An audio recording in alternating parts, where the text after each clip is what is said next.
अस्सलाम वालेकुम नाजरीन, welcome to my channel free psycho session with Javed. मैं हूं जावेद इकबाल और आज की वीडियो में हम बात करने जा रहे हैं पेरेंटिंग स्टाइल्स पे। मतलब कि बच्चों की तरबियत करने के तरीक़ों पे कि कैसे हम अपने बच्चों की अच्छी से अच्छी तरबियत कर सकते हैं या चाइल्ड डेवलपमेंट में जो प्रॉब्लम्स आ रही हैं कैसे हम उन्हें ओवरकम कर सकते हैं। बहुत सारे लोगों के अपने बच्चों को लेकर क्वेश्चंस हैं कि हमारे बच्चे कहना नहीं मानते, गालियां देते हैं या लड़ते रहते हैं। आजकल इस तरह के बहुत सारे इश्यूज आ रहे हैं। तो इन इश्यूज के बाद सवाल आता है कि कैसे हम इन्हें ठीक करें या कैसे हम अपने बच्चों की अच्छी से अच्छी तरबियत कर सकते हैं। तो मैं आप लोगों को बताता चलूँ कि ये प्रॉब्लम्स इसलिए आती है क्योंकि बहुत सारे पेरेंट्स हैं जो अपने बच्चों की ग्रोथ अर्ली ईयर्स में सही तरह से नहीं करते, क्योंकि जो बच्चों की कॉग्निटिव डेवलपमेंट है यानी जहनी नशोनुमा वो तकरीबन पैदाइश से लेकर पहले 7 सालों में होती है। तो बहुत सारे लोग इन्हीं सालों में कमियां कोताहियां कर देते हैं जिनकी वजह से उनके बच्चों की अच्छी कॉग्निटिव डेवलपमेंट नहीं होती। तो आज की वीडियो में हम बात करेंगे कि हम कैसे इन प्रॉब्लम से बच सकते हैं और उसके साथ साथ मैं आपको कुछ पेरेंटिंग स्टाइल बताऊंगा कि कैसे कौन सा स्टाइल बच्चों की ग्रोथ और डेवलपमेंट को अफेक्ट करता है। तो सबसे पहले जो मैंने बात की कि बच्चे की कॉग्निटिव डेवलपमेंट पहले 7 सालों में होती है, तो अक्सर इन्हीं 7 सालों में ही प्रॉब्लम्स आती हैं। बहुत सारे पेरेंट्स हैं जो कहते हैं कि हम तो अपने बच्चों के साथ बहुत ही अच्छा सलूक रखते हैं या हमने उनकी बहुत ही अच्छे ग्रोथ की है, उन्हें हर खुशी दी है, उनका बहुत ही अच्छे से ख्याल रखा है। तो ये चीज़ें भी काफ़ी हद तक मैटर करती है, लेकिन एक पहलू है जो बहुत सारे लोग इग्नोर करते हैं।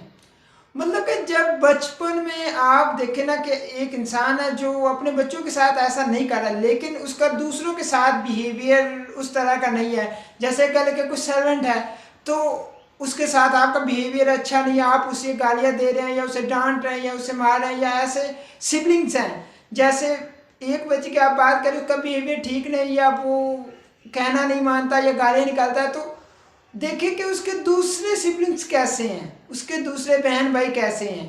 तो ये चीज़ें यहाँ ही ठीक हो सकती है अगर हम ये चीज़ें मैनेज कर ले। तो देखिए पहले 7 सालों में जो चीज़ें हम सिखा रहे हैं वही आगे पर्सनैलिटी डेवलपमेंट में उनका रोल होता है। जैसे पहले मैंने बात की कि अगर आप अपने सर्वेंट को मार रहे हैं या उसे गालियाँ निकाल रहे हैं, तो छोटे बच्चे जिसकी अभी जो मेंटल लेवल या उसका जो कॉन्शियस माइंड है वो इतना वर्क नहीं कर रहा, उसे नहीं पहचान, वो तमीज़ नहीं करता कि ये सर्वेंट है, ये फादर है, ये मदर है। उसने तो जो देखना है वैसे ही उसने अपनी मेमोरी में सेव करना है, उसकी वैसे ही डेवलपमेंट होनी है। तो आप ट्राई करें कि अपने बच्चों, अपने इर्द गिर्द अपना जो सोसाइटी है या माहौल है उससे ठीक करें, मतलब कि ये प्रॉब्लम्स ना आने दें। स्पेशली अपने बच्चों के सामने लड़ाई झगड़ा ना करें या किसी को मारे ना, या उसके साथ साथ ऐसी जितनी भी चीज़ें हैं उनसे अवॉइड करें। उसके बाद हम आते हैं पेरेंटिंग स्टाइल्स पे कि कौन सा पेरेंटिंग स्टाइल बच्चों की डेवलपमेंट में अच्छा साबित हो सकता है। तो पेरेंटिंग स्टाइल बेसिकली 4 तरह के होते हैं: authoritarian parenting style, authoritative parenting style, permissive parenting style और इग्नोर या निग्लेक्ट पेरेंटिंग स्टाइल। ये 4 स्टाइल्स एक अमेरिकन साइकोलॉजिस्ट ने इंट्रोड्यूस करवाया था, जिसका नाम था डियाने बोमरेंट। वो एक डेवलपमेंटल साइकोलॉजिस्ट थी और उन्होंने काफ़ी ज़्यादा इस चीज़ पे वर्क किया था। तो हम डिस्कस करते हैं कि वो पेरेंटिंग स्टाइल कौन से हैं, कैसे वो हमारे बच्चों की डेवलपमेंट को अफेक्ट करते हैं।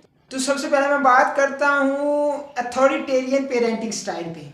अथॉरिटेरियन पेरेंटिंग स्टाइल वो है जिसमें पेरेंट्स बहुत ही ज़्यादा कंट्रोल रखते हैं। जैसे कहने कि वो बहुत ही ज़्यादा रूल्स को फॉलो करते हैं, जैसे वो उनकी डिमांड्स बच्चों पे बहुत ही ज़्यादा होती हैं। वो रिस्पॉन्स कम देते हैं लेकिन डिमांड्स ज़्यादा होती है। मतलब कि कोई काम है, स्टडी की बात कर लें तो वो कहते हैं कि हमेशा टॉप करो, हमेशा अच्छे मार्क्स लो। और जब दूसरा एंड होता है जैसे कि बच्चों से प्यार, बच्चों को टाइम, वो बहुत ही कम देते हैं। और इसी तरह दूसरी चीज़ों में भी उनके रूल्स एंड रेगुलेशन ऐसे ही होते हैं। उसके बाद दूसरी जो टाइप है वो है अथॉरिटेटिव पेरेंटिंग स्टाइल। ये है दरमियाना, मतलब कि दरमियाना लेवल।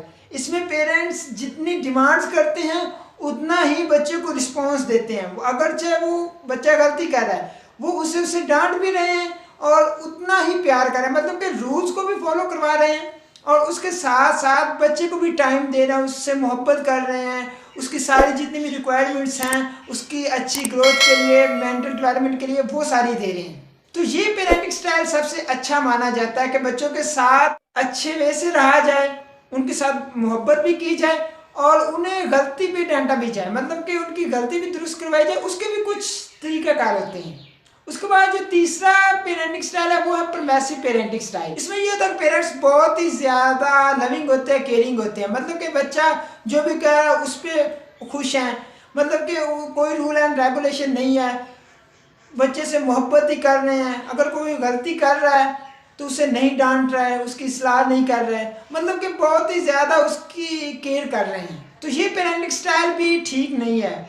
जहाँ बच्चा गलती करे, गलत कर रहा है तो उसे दुरुस्त करवाना चाहिए। उसके बाद अगला जो पेरेंटिंग स्टाइल है वो है निगलेक्ट। इस पेरेंटिंग स्टाइल में पेरेंट्स जो होते हैं वो ना तो डिमांडिंग होते हैं और ना ही रिस्पॉन्सिवनेस होते हैं, मतलब कि ना ही उनकी कोई डिमांड है, ना ही कोई रूल एंड रेगुलेशन है और ना ही वो बच्चों को टाइम दे रहे, रिस्पॉन्स दे रहे हैं, मतलब कि ऐसे ही छोड़ा हुआ है, जो मर्जी बच्चा सही कर रहा है गलत कर रहा है वो उस पर कोई उनसे जवाब तलबी नहीं कर रहे।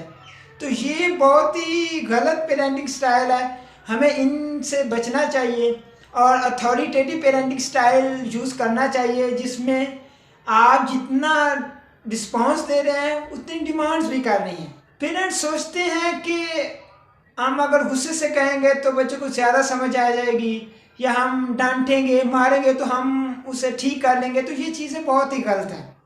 ये सारी चीज़ें हमारे वे ऑफ कम्युनिकेशन पे डिपेंड करती हैं कि हम किस वे से अपने बच्चों को डील कर रहे हैं। एक शख्स है वो बहुत ही ज़्यादा गुस्से से उसे डांट कर मार कर समझा रहा है, वो ये समझ रहा है कि मैं ऐसे करूँगा, गुस्से से कहूँगा मारूंगा तो वो समझ जाएगा, जो कि गलत है। आपको पता होना चाहिए कि जो भी हम बात कन्वे कर रहे होते हैं उसमें 60% हमारे फेशियल एक्सप्रेशन, बॉडी लैंग्वेज का रोल होता है। उसके बाद 33% हमारी जो टोन है या हमारी वोकल है उसका असर होता है या वो मैटर कर रही होती है। उसके बाद जो हमारे वर्ड्स हैं वो सिर्फ 7% अफेक्ट कर रहे हैं। तो इस बात से आप खुद अंदाज़ा लगा लें कि जो चीज़ हम कन्वे कर रहे हैं या जो हम कहना चाह रहे हैं, समझाना चाह रहे हैं, उसमें किस चीज़ का ज़्यादा रोल है। ये नहीं कि अगर आप बहुत ही ज़्यादा लाउडली कह देंगे या आप डांटेंगे या आपके अग्रेसिव फेशियल एक्सप्रेशंस होंगे तो बच्चा ज़्यादा समझेगा। इवन कि जब ये सारी चीज़ होगी तो वो बहुत ही ज़्यादा डिस्टर्ब होगा, उसकी सेल्फ स्टीम डाउन होगी और ये सारी चीज़ें बैड डेवलपमेंट की तरफ लेके जाती हैं बच्चे को। तो आप इन चीज़ों से अवॉइड करें, अच्छे तरीके यूज़ करें। इसमें पहले बात कर रहा था कि पहले 7 साल, तो ये बच्चे के लिए बहुत ही क्रूशियल होते हैं। इसमें बच्चे की ग्रोथ जैसी की जाएगी बच्चा वैसे ही पर्सनैलिटी बनाएगा। तो हमें अथॉरिटेटिव पेरेंटिंग स्टाइल अपनाना चाहिए। जैसे पहले बात की कि हमें उनके सामने ऐसी वर्डिंग यूज़ नहीं करनी चाहिए, गाली गलौज नहीं देनी चाहिए या किसी को मारना नहीं चाहिए, ताकि हमारे बच्चे की ग्रोथ बहुत ही अच्छे से हो और ये चीज़ें उसे इफ़ेक्ट ना करें। क्योंकि पहले 7 सालों में हमने जो बच्चे की मेमोरी में रिकॉर्ड कर देना है या उसने रिकॉर्ड कर लेना है वैसे ही सारी ज़िंदगी उसने रिएक्ट करना है और वही 7 साल तकरीबन 95% जो हैं उन्हीं पे ही वो अमल करता है। मतलब कि उसकी मेमोरी या जो उसकी ग्रोथ है, कॉग्निटिव डेवलपमेंट है, वो 90% हो चुकी होती है पहले 7 सालों में। तो जो उसने उसमें सेव कर लिया वैसे ही वो रिएक्ट करेगा। उसके बाद एक बच्चा है जिसकी होगी ग्रोथ, वो नहीं कहना मान रहा, सारी चीज़ें हो गई, वो गालियाँ दे रहा है, वो अपने पेरेंट्स का कहना नहीं मान रहा, तो क्या किया जाए? उसके लिए सबसे जो अच्छी बात है वो है कि उसकी मॉरल डेवलपमेंट। मॉरल डेवलपमेंट में आता है कि आप अपने बच्चे को कैसे डील कर रहे हैं, कैसे उसके साथ आपके ताल्लुक आता है। अगर तो वो सारी चीज़ें हो गई तो आपको चाहिए कि उसमें बहुत ही ज़्यादा ट्रस्ट करें, उससे प्यार दें, बहुत ही पोलाइटली उसे समझाएं, उससे मोटिवेट करें ताकि वो उन चीज़ों को कुछ ना कुछ हद तक भुला सके और अपनी जो है बैड हैबिट उन्हें अच्छी हैबिट्स में रिशफल कर सके, चेंज कर सके। आई होप आज की हमारी वीडियो आप लोगों को अच्छी लगी होगी। तो मज़ीद अगर आप हमारे ऐसे वीडियोस देखना चाहते हैं तो आप हमारे चैनल को सब्सक्राइब कर लीजिए और बेल के आइकन को प्रेस कर लीजिए कि हर नई आने वाली वीडियो आप तक पहुंच सके। शुक्रिया।